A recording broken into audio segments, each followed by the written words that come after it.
Dobrodošli u virtualnu ordinaciju dr. Zdravka Drena. Doktora koji vam otvoreno kaže, ako doručkujete u apoteci, niste bolesni. Samo ste toliko lijeni da vam je i kuvanje jaja nivo Ironmana. Danas pričamo o fenomenu koji cvjeta na Balkanu. Doručak u apoteci.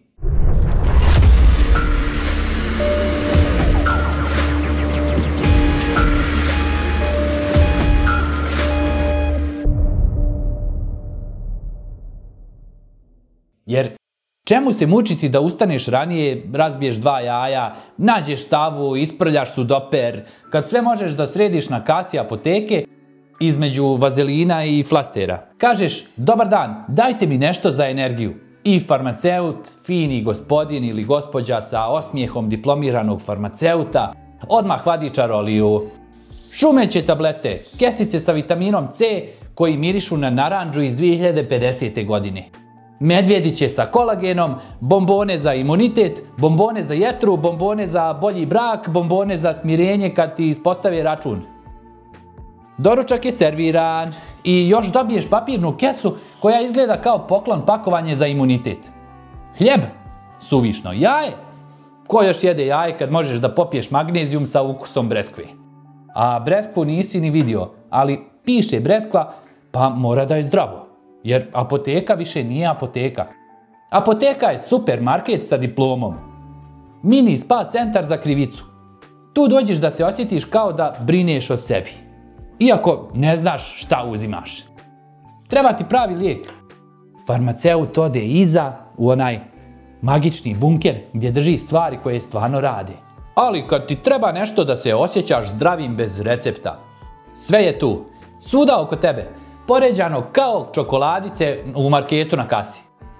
Bombone za grlo, bombone za bubrege, bombone za miran san, bombone za brže plaćanje računa jer si na kasi ostavio pola plate. Sve u kutiji sa zlatnim listom, zelenim krstom, hologramom i obećanjem. Sad si zdrav. A stvarnost? Problem je što ljudi stvarno misle da su pojeli doručak. Šta je doručak? Šumeći magnezijum? Nije. C vitamin u prahu? Nije. Gel kapsula sa Q10? Nije. Doručak je ono što mama viče da pojedeš kad kasniš u školu. Jaje, hljeb, komad sira, par oraha, pola jabuke, hrana, prava, živa hrana. Sa kalorijama, vitaminima, mastima, proteinima. Ne šume, ne pjenušaju, ali stvarno hrane. Ali ko bi se smarao s tim? Jer ako ogoliš jabuku, moraš je i oprati. A ako jedeš orah, moraš ga i očistiti.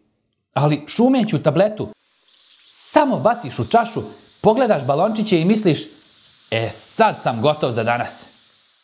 Gotov jesi, samo ne onako kako misliš. I tu dolazimo do našeg malog balkanskog paradoksa. Pravi lijek, tableta za pritisak, antibiotik, inzulin, stoji zaključan. Treba ti recept, potpis doktora, pečat, potvrda, birokratija, karton star 20 godina, žig i tetka koja potvrdi da si stvarno bolestan. Ali suplement za detoks jetre, njega kupiš ko žvaku. 2 pakovanja, 3 gratis. I piše Liver Cleanser Ultra Plus. A jetra se detoksikuje sama. Čim je prestaneš trovati glupostima, alkoholom i frižiderom u 3 ujutro. Još bolja scena. Ulazi naš narodni heroj. Treba mi nešto za energiju, sam sam trom, umoran, ko vreća cementa. Farmaceut. Spavate li dovoljno?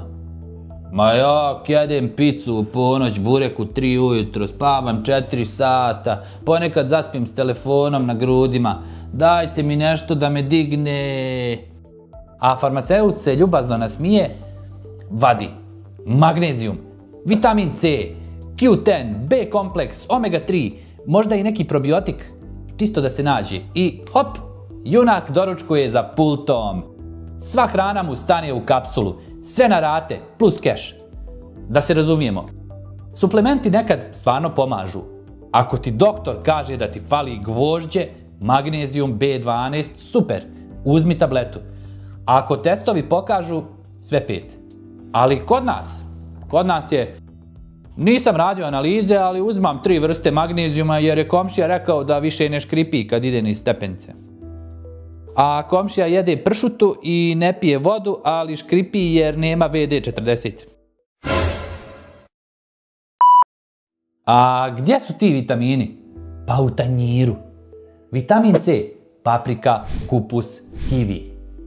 Magnezijum, orah, badem, pasulj. Omega 3, riba, laneno ulje, orasi opet. Ali pasulj nema reklamu, nema hologram, nema sponzora. Zamisli kod teta Borke na pijaci reklama pasulj Max, detoks crijeva. Jedeš i znaš da radi. Ali nema, jer pasulj nema marketing. Apoteka nije restoran, farmaceut nije konobar, tableta nije jaje na oko. Ako ti fali vitamin, jedi ga. Ako ne znaš šta ti fali, idi kod doktora, izvadi krv, saznaj. Ako ti zaista treba dodatak, uzmi ga s razlogom, ne jer si čuo na reklami da je dobar za opšti tonus. I pitaj stručnjaka, ne Facebook stranicu koja inače dijeli viceve o bivšima i recept za čaj koji liječi sve. Pa bivša. Jer, prijatelji moji, doručak u apoteci možda djeluje brzo, ali nikad nije jeftin. Nema miris jaja na oko, nema prženog luka, nema hljeba koji miriše na djetinjstvo i nema prave energije koja ti drži pun stomak. I nema ono najvažnije, zadovoljstvo da si ustao, spremio se, sjeo i pojeo kao čovjek. Ne samo progutao tabletu i popio pola litra breskve, koja breskvu nije vidjela. Zato, ostavite apoteku za ono što apoteka stvarno jeste. Mjesto za lijekove kad treba. Kad kaže doktor. A za doručak, otvorite frižider, ispecite jaje, ogulite jabuku, zagrizite papriku i ne lažite sebe da ste zdravi zato što ste popili 3. šumeći C dok grickate burek. Nema tablete koja liječi navike. Navike se liječe šerpom i tanjirom. A znate li kako je to bilo nekad? Nekad davno kad su ljudi još hodali do bunara po vodu, a Google nije mogao da im kaže zašto ih boli glava. Apoteka je bila mjesto gdje se nije kupovao doručak u prahu, nego lijek. A apotekar, često u dugoj kuti sa brkovima i polumjesečastim naočalama, sam je miješao biljne tinkture, pravio praškove, sipao sirupe u staklene boce i davao savjete koje ste zapravo slušali. Ljudi nisu dolazili po šumeće bombone sa magičnim vitaminima, nego po nešto što im zaista treba. Apoteka je bila produžena ruka ljekara, a danas je nažalost postala i samoposluga za lijenost i placebo efekte. Možda je vrijeme da apoteku vratimo tamo gdje joj je mjesto, u zdrav razum, a ne samo u shopping listu. Ja sam doktor Zdravko Dren, doktor koji sada ide da razbije 3 jaja, nasjecka luk i napravi pravi doručak. Vidimo se sljedeći put, a vi ostanite zdravi i ne jedite bombone iz apoteke umjesto grožđa. Živjeli!